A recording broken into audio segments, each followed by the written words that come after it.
मेरा ये संदेश किसान लीडर चौधरी टिकैत सिंह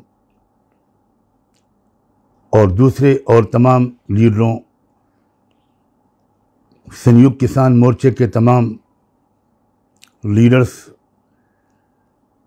और इस संघर्ष में शामिल लाखों किसान भाई और बहन, नौजवान बेटे और बेटियां, उनके लिए है। मैं ख़ास तौर पर टिकैत सिंह को दिली मुबारकबाद पेश करना चाहता हूँ, उनकी बहादुरी पर, उनके कमिटमेंट पर, उनकी भावुकता और उनके आंसुओं पर। इस अवसर पर यह याद दिलाना भी चाहता हूँ कि पूरी हिस्ट्री गवाह है कि आंदोलनों में ऐसे स्टेजेस आते हैं जिसमें ऐसा लगता है कि अब कदम उखड़ जाएंगे, हिम्मतें पस्त हो जाएंगी और लोग पीछे हटने पर मजबूर हो जाएंगे। असल में लीडरशिप की काबिलियत की परीक्षा और इम्तिहान ऐसे ही मौक़ों पर होता है।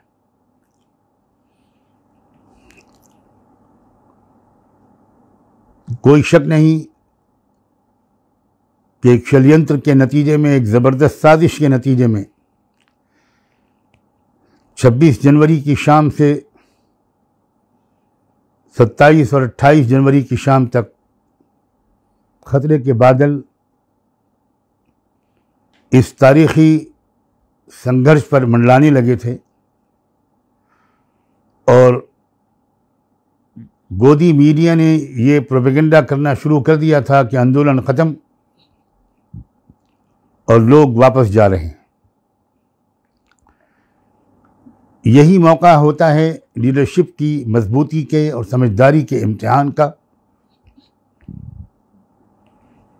27 की रात में जब ये खबर मिली कि संयुक्त किसान मोर्चे के लीडरशिप की इमरजेंसी मीटिंग हुई और उसमें यह तय किया गया कि आंदोलन जारी रहेगा, हम किसी कीमत पर अपनी मांगों से पीछे नहीं हटेंगे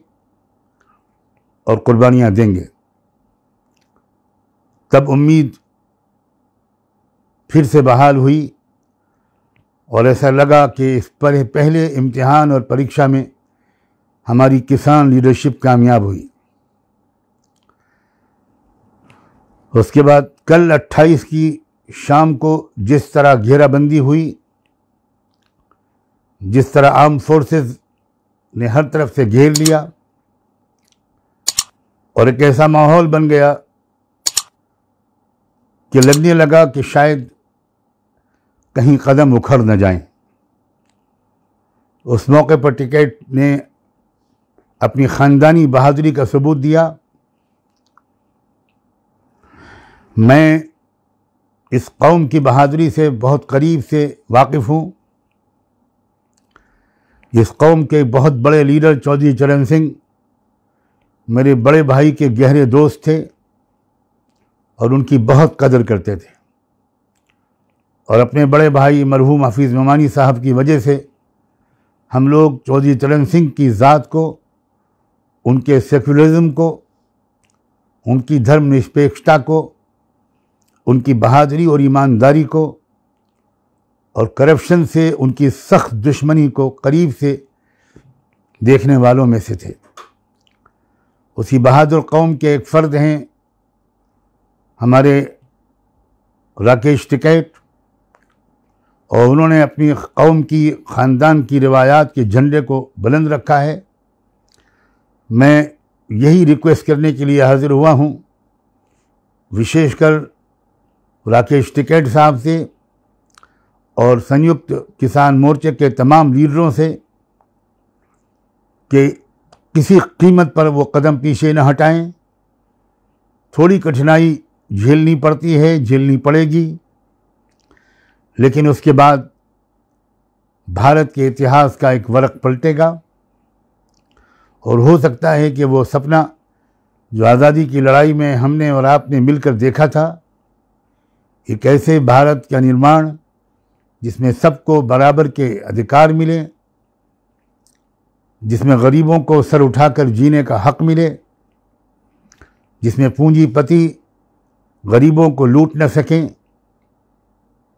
ऐसे भारत की तामीर में, ऐसे भारत के निर्माण में बहुत बड़ा योगदान इस आंदोलन का होगा। बस मैं सिर्फ इसी संदेश को देने के लिए हाजिर हुआ हूँ। खुदा करे कि मेरा ये संदेश राकेश टिकैत भाई, संयुक्त किसान मोर्चे के दूसरे लीडर्स और उन लाखों भाइयों बहनों, नौजवान बच्चों और बच्चियों तक पहुंच सके जो इस वक्त भारत के गरीबों की नुमाइंदगी करते हुए किसानों और मज़दूरों की तमन्नाओं को पूरा करने का ख्वाब दिखाते हुए और उम्मीदों के जूत जगाते हुए जो इस वक्त दिल्ली के बॉर्डर्स पर जमा हैं, उन सब को खुदा करे कि मेरा ये पैगाम पहुंच जाए और आप जमे रहें। आप सबको मोहब्बत भरा सलाम। बहुत बहुत शुक्रिया।